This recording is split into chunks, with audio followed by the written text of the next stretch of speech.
뜻을 잘 몰랐어요.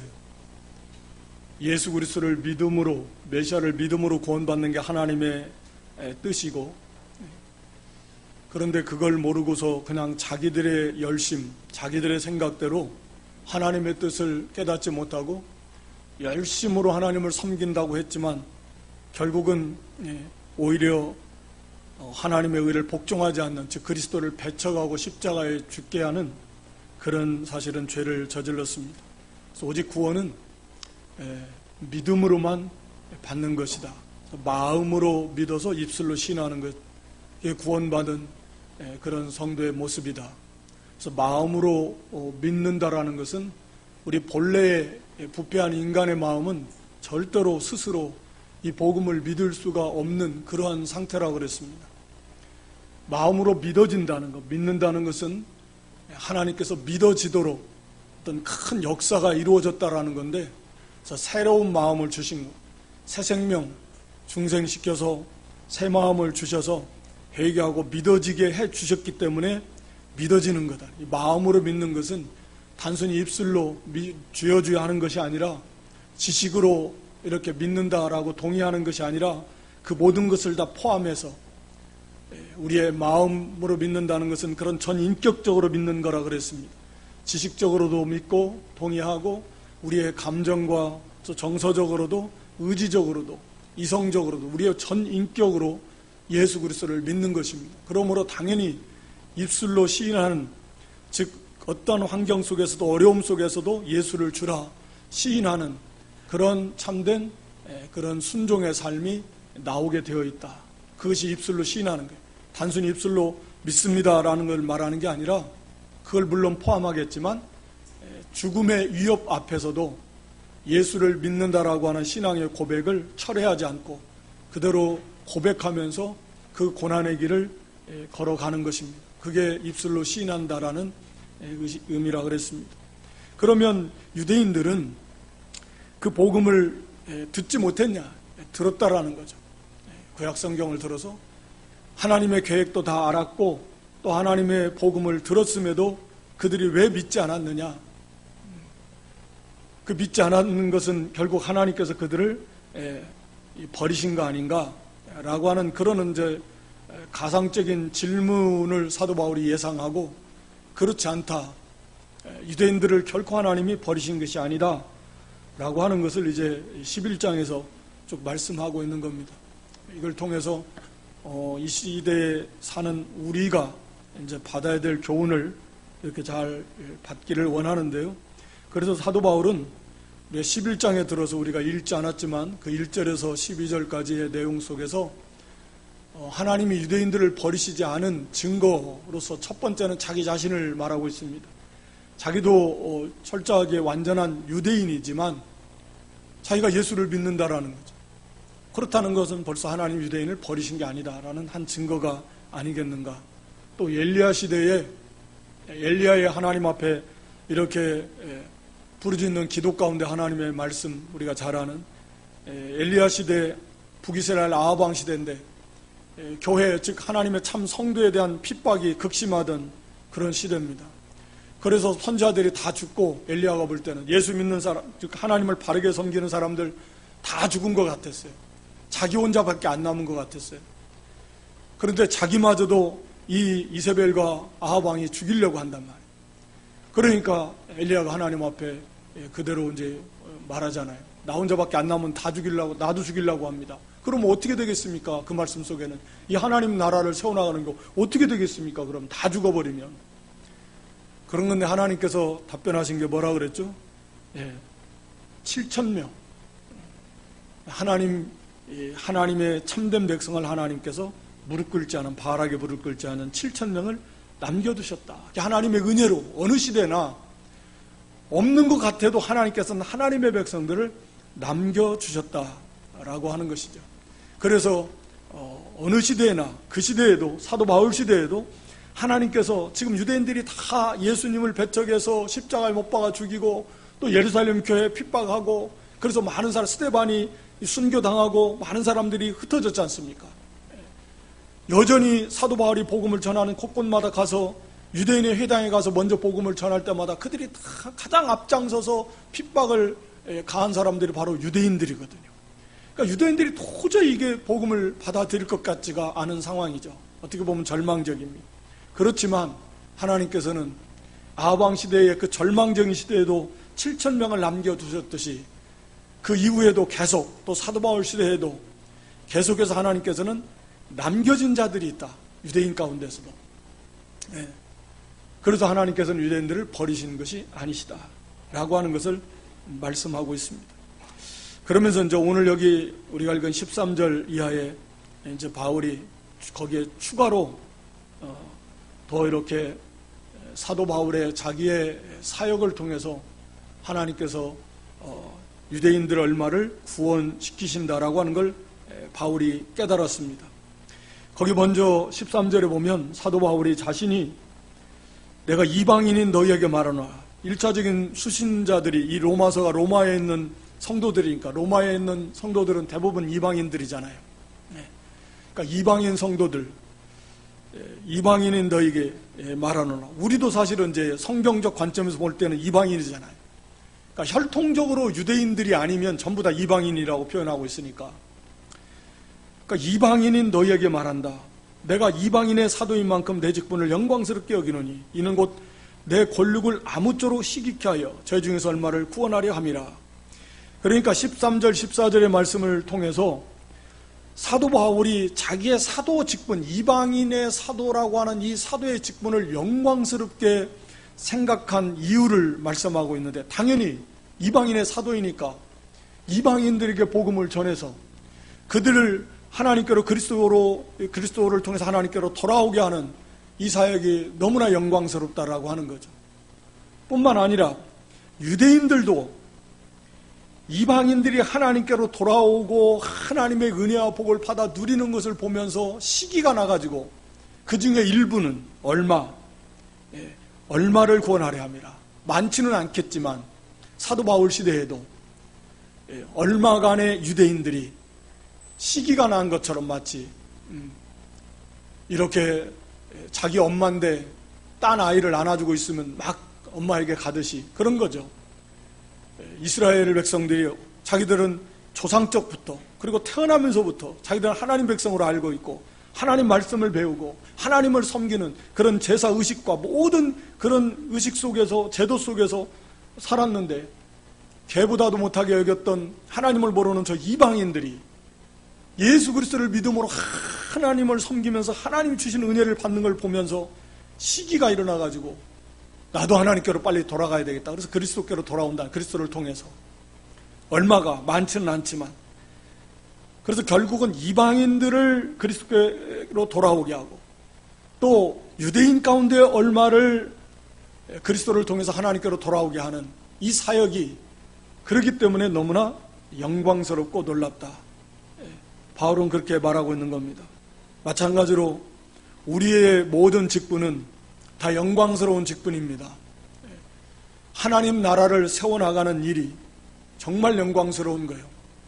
세상적인 관점으로 볼 때는 사도 바울이 얼마나 고난을 많이 받았고 누가 그걸 흠모하고 좋아하겠습니까? 예수님 모습도 그랬는데.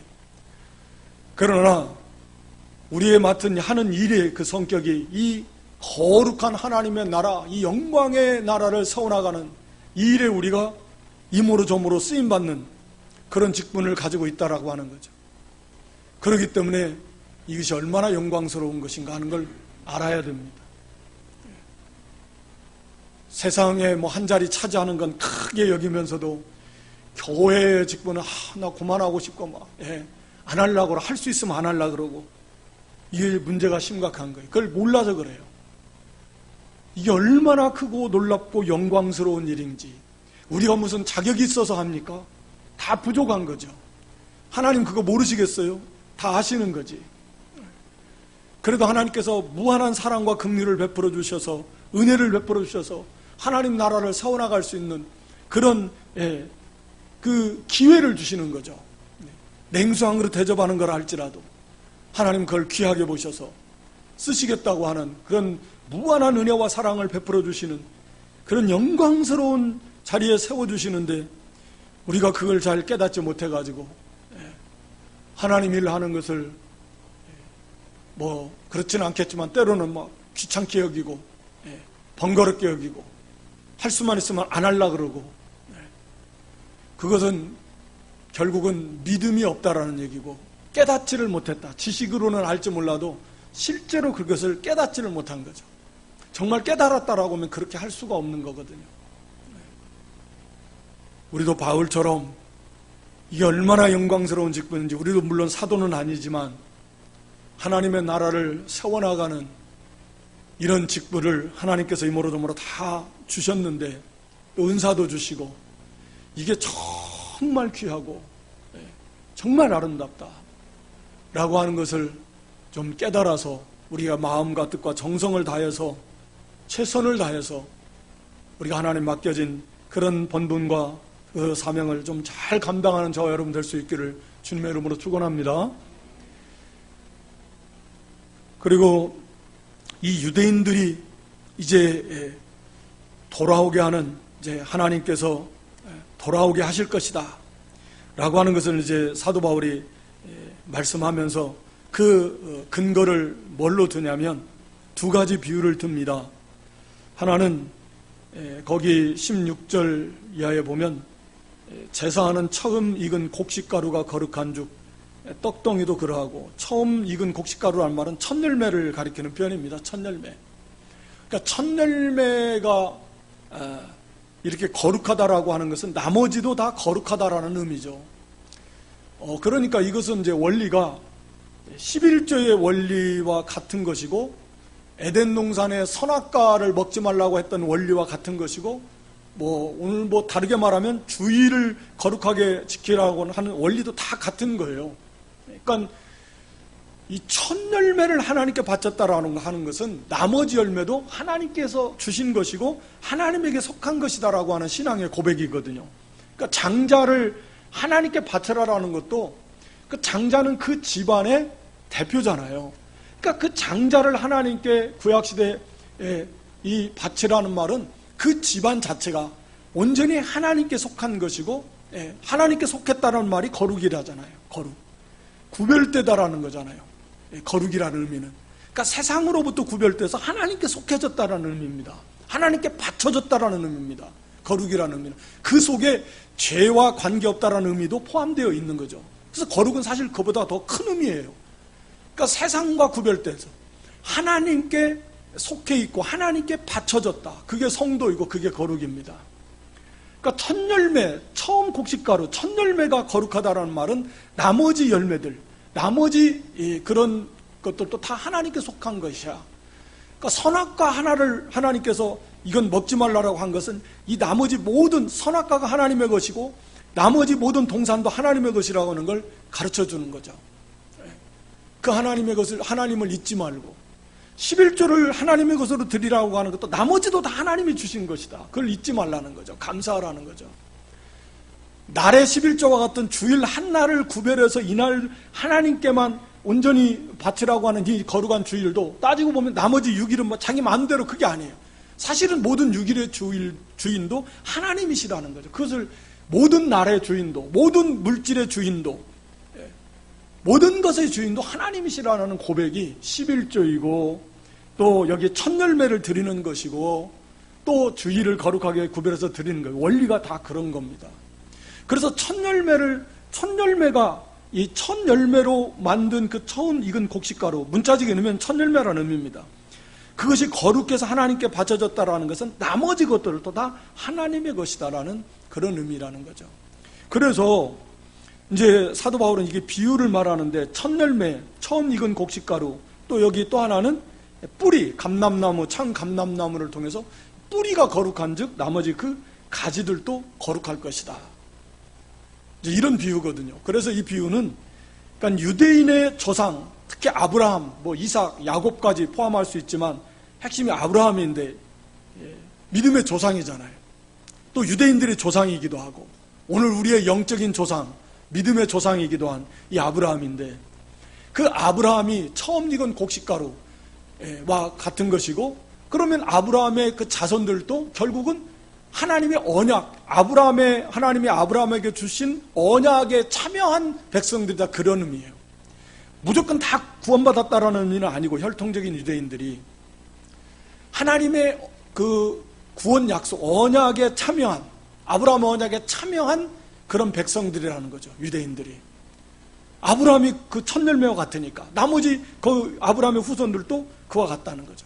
뿌리인 아브라함이 거룩합니까? 그 가지인 유대인 그 후손들도 하나님에게 속했다, 즉 하나님의 언약의 백성이다 라는 의미, 그 두 가지 비유를 말씀하고 있습니다. 그렇기 때문에 유대인들이 버려진 게 아니다, 하나님 버리신 게 아니에요.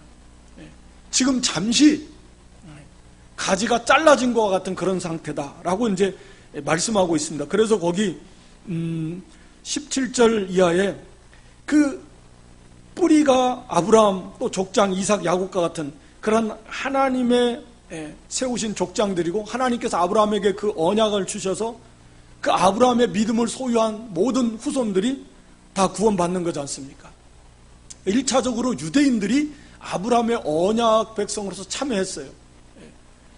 그랬는데 그 나무가 하나님의 백성이고 그 가지가 유대인들이라고 볼 수 있는데, 그런데 그 가지 얼마가 꺾어졌다라는 거, 하나님이 꺾어버리셨다라는 거죠. 이 꺾어진 사람들이 유대인들 가운데 하나님을, 예수 그리스도를 영접하지 않는 사람들을 말하는 겁니다. 언약에 참여했지만 그러나 예수 그리스도를 믿지 않는 사람들, 예수님 시대에 예수님을 십자가에 못 박아 죽였고, 또 사도 시대에 여전히 사도들을 배척하고 교회를 배척하는 유대인들, 그 거슬러 올라가서 구약 교회 시대 속에서도 참 오실 메시아를 믿지 않았던 사람들까지 물론 다 포함을 하겠지만, 여기서는 1차적으로 바로 이제 그 예수님 시대, 또 이후 사도 시대의 유대인들, 믿지 않는 유대인들을 가리킨다고 볼 수 있습니다. 왜냐하면 그들을 꺾어버리고 그 자리에 뭐가 들어갑니까? 돌감람나무와 같은 이방인들이 거기에 들어간다라는 거죠. 그러니까 하나님께서 이 복음을 배척하는, 그리스도를 영접하지 않는 유대인들을, 그 가지들, 참남나무 가지에 속해 있지만 믿지 않으니까 그들을 하나님이 끊어버리셨다. 그리고 그 자리에다가 돌감람나무인 이방인들을 거기다 접붙여 놨다는 거죠. 그래서 이 24절에 가서 보면 이것은 본성을 거스려서 감람나무, 좋은 감람나무, 참 감람나무에 접붙임을 얻었다라고 이렇게 표현하고 있습니다. 이 본성을 거스리는 거다는 거죠. 그러니까 이 말씀은, 그러니까 접붙이는 거 우리가 일반적으로 하는 것은 이렇게 접붙이지 않습니다. 하나님이 하신 이것은 그 원리만 갖다가 이해하기 쉽게 말씀하시는 거고, 실제로는 좋은 가지를 갖다가 접붙여서 좋은 열매를 맺게 하려고 접붙이는 거죠. 그렇지 않습니까? 어디 나쁜 열매를, 나쁜 가지를, 좋은 나무 끊어내고 나쁜 가지를 갖다가 거기에다가 접붙이는 사람이 어디 있습니까? 그건 상식 이하죠. 그렇게 되지도 않고요. 그렇게 하지도 않습니다. 그런데 하나님께서는 돌감람나무와 같은 그런 자들을, 그런 이방인들, 우리를, 이건 본성을 거스리는, 참 감람나무에다 접을 붙여가지고 참 감람나무의 열매를 맺게 하는 거예요. 원리가 완전히 바뀌는 거죠. 역이죠. 역으로 되는 거죠. 그러니까 일반적인 그 접붙임은 접붙임 가지의 열매를 맺잖아요. 거기에 영향력이 큰 열매를 맺지 않습니까? 그렇지 않습니까? 그런데 하나님께서는 돌감람나무를 접붙여 놨는데 참감람나무 열매를 맺게 하신다는 거예요. 이런 능력이 하나님이. 그러니까 우리가 돌감람나무인 줄 알아야 되는데, 본성을 거스린다는 말은, 유대인들은 말씀드린 대로 조상부터 하나님을 섬기고, 그리고 그들은 아예 태어나면서부터 하나님의 말씀, 율법을 배우고 하나님을 섬기는 제사 의식과 모든 삶이 하나님 섬기는 중심의 그런 은혜 속에서, 앞에서 하나님께서 많은 은사를 이스라엘 백성에게 주셨다고 그러는데, 그걸 그렇게 많이 체험해 왔고 그 속에서 자라나고 그렇게 하나님을 섬기는 사람들이에요. 그랬는데도 그들이 복음을 믿지 않으므로 제거당했는데, 우리는 하나님이 계셨는지, 예수님이 어떤 분인지, 단군의 신화라고 해서 단군이 무슨 곰인지 호랑인지가 조상이다 그러고, 또는 어떤 데는 아래서 깨어났다 그러고 해가지고, 그렇게 하나님에 대해서, 예수님에 대해서 무슨 말씀이 전혀 모르던 사람들, 그저 우상, 조상, 헛된 이런 그런 세상 우상 종교들, 이런 전혀 하나님을 모르는 그런 사람들에게 이 복음이 들어와서 이제 예수 그리스도를 믿고 하나님을 믿게 된다는 것은 이게 바로 본성을 거스른 것 같은, 그러니까 하나님의 역사가 아니면 이건 불가능한 일입니다. 믿는 게 다 마찬가지지만, 유대인들은 그런 환경 속에서 자라났어도 복음을 믿지 않았는데, 우리는 전혀 관계도 없는 그런 사람들이, 돌감람나무 같은 그런 비참한, 망해야 마땅한 그런 우리들이, 하나님께서 참감람나무 열매다가 가지 그들을 잘라내버리고 거기다가 딱 접붙여 놓으셨다라고 하는 것입니다. 그래서 여기에서 우리에게 주시는 교훈이 뭐냐면, 다른 거 하여튼 제쳐주고, 첫째는 거기 18절에 보면 그 가지들을 향하여 자긍하지 말라, 교만하지 말라라는 거예요. 이방 교회들이 교만하면 안 됩니다. 네가 뿌리를 보존하는 것이 아니요 뿌리가 너를 보존하는 것이고, 19절에 보면 그러면 네 말이 가지들이 꺾이운 거, 유대인들이 꺾여버려진 거, 하나님 앞에 제거당한 거, 그것은 나로 접붙임을 받게 하려 하심이라 하리니, 옳다, 맞다. 왜 유대인들이 복음을 배척했는가? 그리스도를 십자가를 못 받고 예루살렘 교회를 핍박하고 복음을 거부했는가? 바로 하나님께서는 이방인들을 구원하시기 위한 하나의 방편으로 그렇게 쓰셨다라고 하는 거죠. 그러면서 거기 20절 이하에 저희는 믿지 아니함으로 꺾이우고 너는 믿음으로 섰느니라. 높은 마음을 품지 말고 도리어 두려워하라. 하나님이 원가지들도 아끼지 아니하셨은즉 너도 아끼지 아니하시리라. 그러므로 22절에 하나님의 인자와 어미를 봐야 된다는 거죠. 우리는 한 가지만 봐요. 인자와 어미를 봐야 되는데 하나님의 인자를 보기 원해요. 하나님의 사랑. 돌감람나무와 같은 우리들을 구원하시기 위해서 참감람나무 가지를 꺾어버리시고 거기에다가 접붙여서 참감람나무 열매를 맺도록 하시는 하나님의 그 측량할 수 없는 사랑,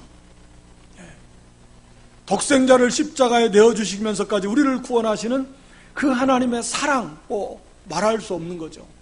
근데 그것만 바라보고 하나님의 어미하심을, 하나님의 두려운 공의를 생각하지 않는다라는 거죠. 그러나 사도 바울은 하나님의 인자뿐만 아니라 어미하심을 봐야 된다라는 거죠. 그러면서 뭘 보냐? 바로 그 앞에 21절에 말씀하신 대로 하나님께서 원가지들도 아끼지 않고 끊어버리셨다라는 거예요. 유대인들도 하나님께서 예수 그리스도 복음을 믿지 않으니까 그냥 가차없이 그 가지를 잘라버렸다는 거죠. 그러면 돌감람나무였던 너희들이야, 이방인들이야, 이방인 교회야. 다시 말하면 구약교회가 복음을 배척하니까 그중 일부를 꺾어버리셨다는 거죠. 배척하는 거죠. 그러면 이방인 교회는, 물론 교회는 전체는 하나이지만 이방인 너희들 원가지를 또 아끼지 않고 끊어버리셨는데, 그러면 너희들 믿음에 서지 않으면 당연히 하나님께서 꺾어버리시지 않겠느냐. 그러니까 교만하지 말라라는 거죠. 마치 오늘날로 말하면 우리 한국교회 세계 선교사를 2등으로 두 번째로 많이 파송하는 교회야. 그러면서 나름대로 교만하고 나름대로 뜨거운 열정을 가지고 복음을 전하겠지만 자칫 개중에는 그들로 하여금 교만하게 보이는 그러한 것들도 적지 않습니다. 단기 선교라든지 그런 것들의 부작용이 그런 거예요. 교회가 자칫 자기들이 교만해가지고 이렇게 하나님의 앞에서 또 참 믿음에서 떠난다고 하면 하나님께서는 얼마든지 믿음에서 떠나는 교회들은 하나님이 꺾어버리시겠다. 그래서 언제나 교만하지 않고 감사하고 또 특별히 이 믿음에서 굳게 세워져 나가야 된다라고 하는 것입니다. 그래서 교회의 역사적으로도 보면은 이렇게 소아시아 교회들, 사도 바울 시대에 사도행전에 보면 더베, 루스드라, 또 에베소, 요한계시록에 나오는 소아시아 7교회, 서머나, 버가모, 두아디라, 또 이렇게 사대교회, 빌라델베 교회, 이런 교회들 있지 않습니까? 그거 오늘날의 터키 지역인데 하나님이 세우신 사도 바울을 통해서 또 이렇게 세움받은 교회들이 지금은 다 없어져 버렸지 않습니까? 그 교회가 믿음을 계속 지켜나갔다라고 하면 하나님께서 세워놓으셨을 건데 없어져 버렸어요. 지금은 다 이슬람화 됐습니다. 이슬람 99%라잖아요. 터키는 선교 지역입니다. 북아프리카 교회, 교회사에 보면 우리가 한 번쯤 들어봤음직한 유명한 그런 변증가요 영적인 지도자들이, 그런 사람들이 이 북아프리카 출신들이 많았습니다. 그래서 터툴리안이라고 하는 기독교 최초의 변증가, 또 그의 제자인 키프리안, 이 사람들도 다 이 칼타고 북아프리카 지역의 출신들이고 그런 교회들이 든든히 서갔지만 지금은 어떻게 됩니까? 그 지역이 튀니지 지역이라고 하는데 세계 37번째로 기독교를 핍박하는, 기독교 핍박하는 나라들이 참 많아요. 거의 99%가 거기도 이슬람화됐고 교회를, 기독교를 핍박하는 나라로, 옛날에는 그렇게 훌륭한 지도자들을 배출했던 교회들이 있었던 지역이지만 지금은 다 없어져 버렸습니다. 클레멘스, 오리겐, 아타나시우스, 이런 사람들도, 알렉산드리아 지역, 오늘날 이집트 북부 지역인데 그쪽 지역의 교회들이 배출한 교회사에 정말 뛰어난 그런 지도자들이었습니다. 어거스틴도 마찬가지입니다. 북아프리카 출신입니다. 그쪽에 교회가 있습니까? 지금 다 없어졌습니다. 종교개혁 시대에 종교개혁을 앞장섰던 종교개혁 그런 교회들, 독일이나 프랑스나 또 스위스나 네덜란드나 있었던 그런 교회들, 지금은 거의 다 없어지다시피 한 그냥 이름만 유지되는, 모이는 사람들이 얼마 되지도 않는 유럽의 교회들이 속화되었고 없어졌고, 영국의 교회, 오늘날 영국 심각하다고 그러지 않습니까? 지금 교회들, 예배당들이 이슬람화되고 다 이슬람에게 넘겨졌고 사람이 안 나오니까 팔아버리고 거기에 지금 이슬람화 되어가고 있다 그러잖아요. 얼마 안 가면 이슬람화 될 거라 그러잖아요. 심각한 문제입니다. 교회가 교회다워지지 못하고, 미국 같은 교회들도 물론 보수 교회들이 상당수 있지만 또 반대로 속화된 그런 교회들이 또 얼마나 많습니까? 이렇게 교회가 교만해지고 믿음에서 떠나면 하나님께서는 꺾어버리시는 거예요. 우리도 이 한국 땅에 교회가 부흥했던 지역이 남한입니까? 북한입니까? 북한이지 않습니까? 평양이 동방의 예루살렘이라고 할 만큼 사실은 북쪽에 이 남한에 와서 유명한 지도자들도 북쪽에서 내려오신 목사님들 이지 않습니까? 대부분 그런 분들이 많지 않습니까? 그러니까 이 한반도에도 복음이 들어와서 이 복음이 막 부흥되었던 지역은 사실은 남쪽보다는 북쪽이거든요. 그런데 지금 어떻습니까? 북쪽의 교회가 참교회가 있다고 생각하십니까? 지하 숨어서 섬기는 성도들은 있겠지만 그러니까 거의 없어져 버린 거죠. 신사참배가 죄가 아니다 이렇게 가결하고 믿음에서 떠나버리고 하나님의 교회가 교회의 순수성을 잃어버리고 사랑을 잃어버리고 믿음에서 떠나버리면 그러면 더 이상 그건 교회라고 할 수 없는 거죠. 에베소 교회를 향해서도 그 사랑, 처음 사랑, 참 사랑을 회복하지 않으면 촛대를 옮겨버리시겠다 라고 이렇게 말씀하셨습니다. 참 믿음에 서지 않으면 하나님께서 싸우시겠다라는 거죠. 버가모, 두아디라, 이런 이세벨, 또 이런 발람, 이런 잘못된 교훈들 돌이키지 않는다면 하나님께서 싸우시겠다. 하나님이 교회와 싸우신다는 게 말씀이 됩니까? 교회가 참 믿음에 서지 않는다면 그것은 기독교 교회 역사를 통해서 우리에게 보여주듯이 얼마든지 없어져 버릴 수 있다라고 하는 거죠. 오늘날 우리가 한국 교회가 자꾸 세속화되어져 가고 참 믿음에, 교회는 진리의 기둥과 터인데 진리를 이렇게 양보하고 타협하고 참 믿음에 서지 않는다면, 그렇다면 그것은 교회가 아닐 것입니다. 모양만 교회지 참 교회가 아니라고 할 수 있는 거죠.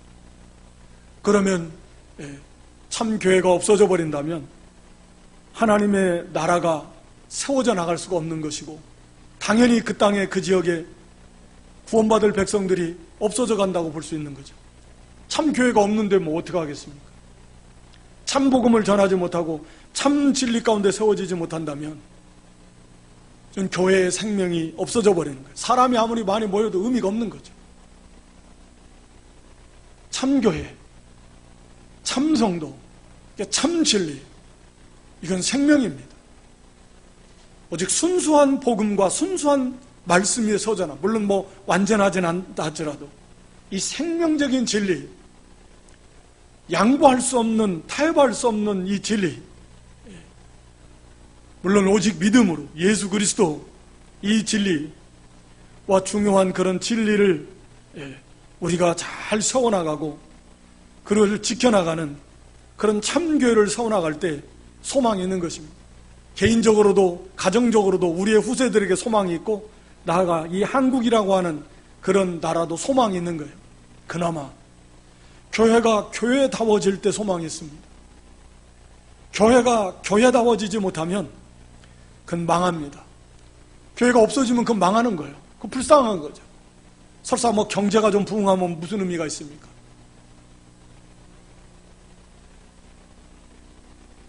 여기 25절에 보면,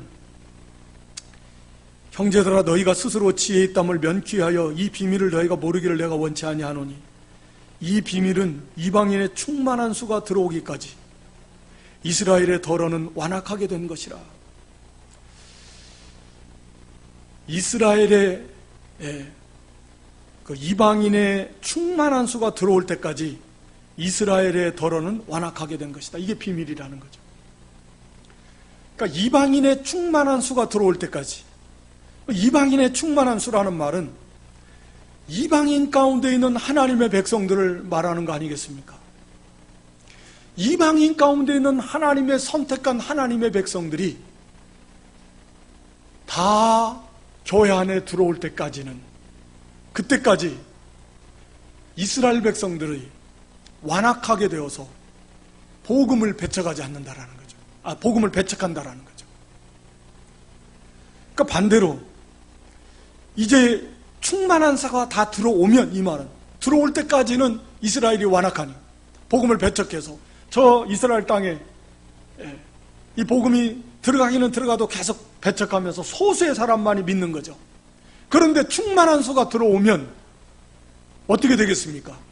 그때 거기 26절에 그리하여 온 이스라엘이 구원을 얻으리라. 그럼 여기서 온 이스라엘은 누구를 나타내는가? 온 이스라엘, 영적 이스라엘을 말하는가? 뭐 그건 비밀일 것도 없습니다. 영적 이스라엘, 즉 다시 말하면 유대인 가운데 믿은 성도, 이방인 가운데 믿은 성도, 이게 영적 이스라엘이잖아요. 뭐 그건 말할 필요 없는 거죠. 그것은 비밀일 것도 없는 거예요. 모든 택한 백성은, 영적 이스라엘은 다 구원받게 되는 겁니다. 그래서 여기서 온 이스라엘은 당연히 민족적, 혈통적 이스라엘을 말합니다. 예. 혈통적 이스라엘을 말하는 거예요.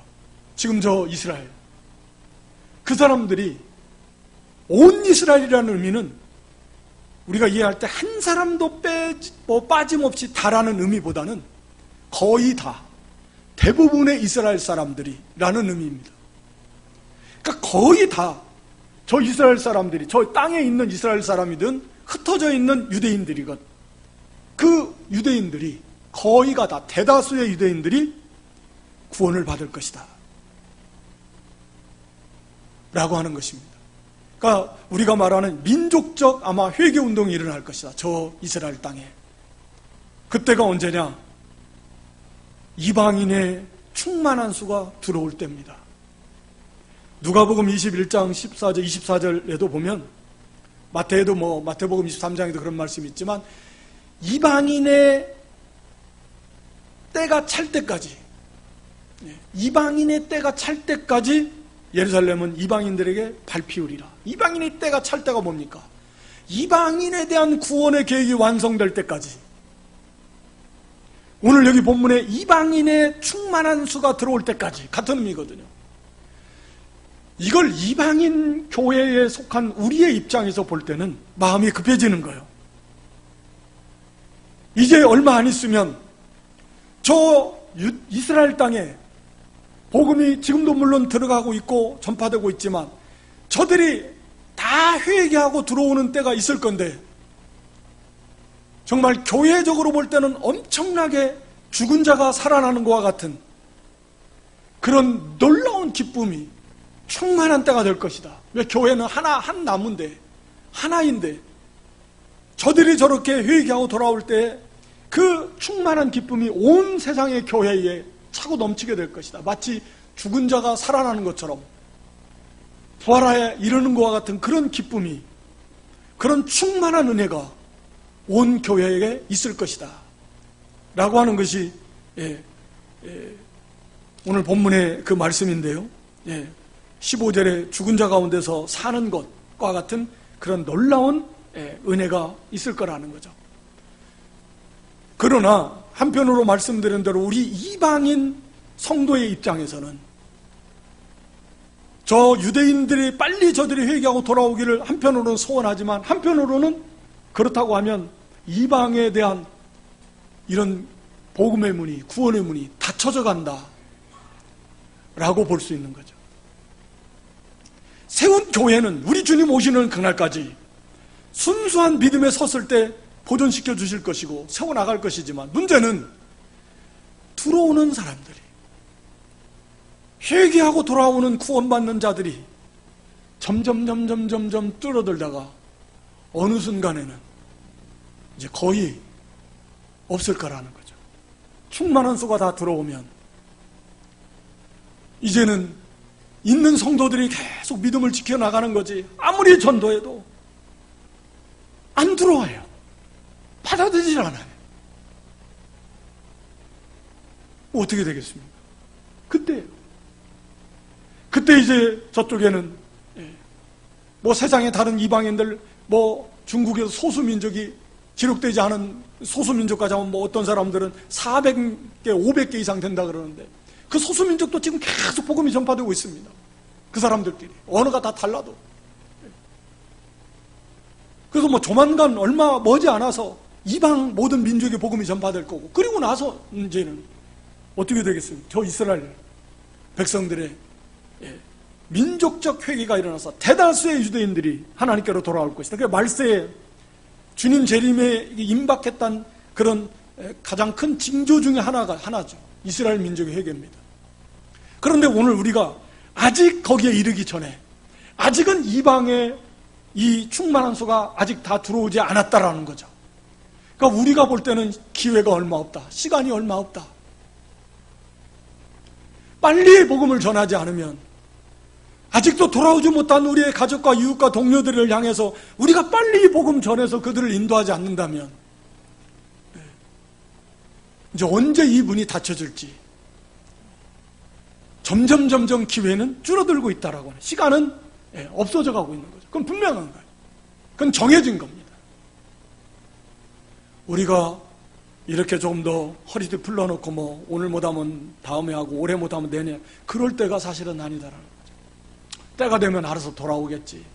뭐 기도하고 있으니까 뭐 때가 되면 돌아올 거야. 물론 뭐 얼마나 애가 닳겠습니까만, 그러나 좀 더 간절함을 우리가 복음을 전하고 그들을 인도해야 될 사명이 우리에게 있는 것이다 라고 하는 것입니다. 그리고 믿음에 서지 않는다면, 교회가 참 믿음에 서지 않는다면, 참 진리에 서지 않는다면 교회는 언젠가는 없어질 것이다. 경고입니다. 이방인 교회들에 대한 경고. 그래서 오늘 우리가 이 유대인과 이방인에 대한 하나님의 구원 계획을 보면서 유대인들은 반드시 돌아올 것이고, 다만 그들이 지금 하나님을 배척하는 것은 하나님의 구원 계획 속에서 볼 때는 이방인들을 구원하시기 위한 참 감람나무 가지를 재버리시고 그 자리에다가 이방인들을 이렇게 접붙이시는 그런 기간이 이제 거의 다 끝나가고 있는 거죠. 돌감람나무와 같은 우리들을 본성을 거스리는 그런 접붙이심에 하나님의 놀라운 능력과 사랑으로 우리를 구원받게 하셨습니다. 그래 우리가 교만하지 말고 스스로 뭐 섰다 할 것도 없어요. 뭐 잘났던 것도 없어요. 그저 감사하고 그저 하나님 앞에 겸손해서 우리가 오직 이 믿음에 서는 외에는 없습니다. 참 믿음, 참 진리, 뭐 숫자가 많건 적음, 그게 아니라 참 진리에 서는 거, 참 교회, 이게 중요한 것이고, 그래야 우리 주님 오실 때까지 우리 교회가, 우리 교단이, 나아가 한국 교회가 이 땅에 세워져 나갈 수 있는 것입니다. 그리고 언젠가는 분명히 안타깝지만 더 이상 복음을 전해도, 지금도 물론 그런 현상이 일어나고 있지만 그래도 지금은 조금씩이라도 돌아오잖아요. 그러나 언젠가는 이제는 아무리 복음을 전해도 거의 들어오는 사람이 거의 없을 때가 올 거다. 그때는 이방인의 충만한 수가 이제 들어왔을 것이고 계획된, 그리고 이제 그때는 저희 유대 땅의 이스라엘 백성들이 이제 민족적 회개가 일어나는, 그야말로 주님의 재림이 임박한 때가 머지않아 오게 될 것이다 라고 하는 것을 우리가 다시 한번 깨닫고 정말 힘써 복음을 전하고, 그리고 어떻게 해서든지 개인적으로나 또 교회적으로 참 믿음에 서지 않는다면, 참 진리에 서지 않는다면 언제든지 꺾이움 당할 수 있다 라고 하는 것을 우리가 인식해서, 이게 우리의 사명입니다. 어떻게 하든지 참 진리, 참 교회를 세워나가야 될 것이고, 힘써 복음을 전해서 어떻게 하든지 더 늦기 전에 우리를 주님 앞으로 인도하는 그런 우리의 사명을 감당하는 그런 저희 교회와 또 저와 여러분 될 수 있기를 주님의 이름으로 축원합니다. 아버지 하나님, 시간에도 유대인과 이방 교회 구원 계획의 하나님의 비밀을 가르쳐 주신 하나님, 돌 감람나무와 같은 도저히 인간의 생각으로는 우리 주님, 우리 하나님 믿을 수 없는 저희들이었지만 그 크신 사랑, 그 크신 은혜로 이렇게 우리를 구원해 주셨는데, 우리가 그 하나님의 사랑만이 아니라 하나님의 어미하심, 하나님의 그 공의의 두려움을 우리가 깨달아서 삼가 조심해서 교만하지 말고 우리 교회와 성도가 언제나 하나님의 진리 안에 참 믿음에 굳게 서는, 그래서 참 교회를 세워나가는 우리 주님 오실 때까지, 그래서 이 땅에 계속해서 빛을 비추고 교회의 본분과 사명을 잘 감당하는 저희들 되게 해 주시옵소서. 이제 때가 얼마 안 남은 줄 알고 아직도 돌아오지 못한 우리의 가족과 이웃과 동료들이 얼마나 많은데, 우리가 좀 더 정신 차리고 부르짖으며 힘써서 우리가 복음을 전해서 그들을 주님 앞으로 속히 인도하는 이 귀한 사역을 끝까지 힘있게 잘 감당해 나갈 수 있는 저희들 되게 해주시고, 풍성한 열매를 맺도록 하나님 긍휼을 베풀어 주시옵소서. 예수님의 이름으로 기도드리옵나이다. 아멘.